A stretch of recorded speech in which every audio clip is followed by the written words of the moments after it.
بسم اللہ الرحمن الرحیم۔ دیکھتی آنکھوں، بولتی زبانوں، سنتے کانوں کو حکیم محمد امین انجم کھوکھر کا السلام۔ آج ہم بات کریں گے آمبا ہلدی۔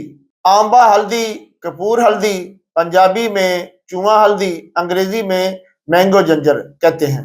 یہ ایک درخت کی خوبصورت جڑ ہے، ہلدی کی مانند، لیکن اس سے قدرے بڑی ہوتی ہے۔ پودا برسات کے آخر میں خوب پھیلتا ہے۔ اس کے پھول مہتاب کے سے شیریں ہوتے ہیں۔ اس کی جڑ میں سے آم کی کیری کی طرح خوشبو آتی ہے۔ چھال زرد، سرخی میل، جڑ زرد، ذائقہ تلخ، خوشبودار ہوتا ہے۔ مزاج گرم تر، درجہ دوم ہوتا ہے۔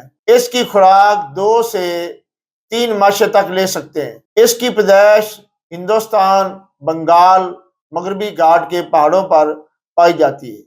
زخم کو ٹھیک کرتی ہے، ورموں کو تحلیل کرتی ہے، آنتوں میں لچک پیدا کرتی ہے، تفن کو جسم سے نکالتی ہے اور پخانہ کھول کر آتا ہے۔ طبیعت خوش ہو جاتی ہے، چہرے پر رونق لاتی ہے، انسان پرسکون ہو جاتا ہے، قوت باہ میں اضافہ ہو جاتا ہے، ٹائمنگ میں بھی کافی حد تک بہتری ہوتی ہے اور انسانی زندگی میں بہت بہاریں آ جاتی ہیں۔ انسانی پھوڑے، پھنسیاں اور چوٹ وغیرہ کے لیے انڈے کی سفیدی میں ملا کر لیپ کرتے ہیں۔ اس کا منجن منہ کا ذائقہ درست رکھتا ہے۔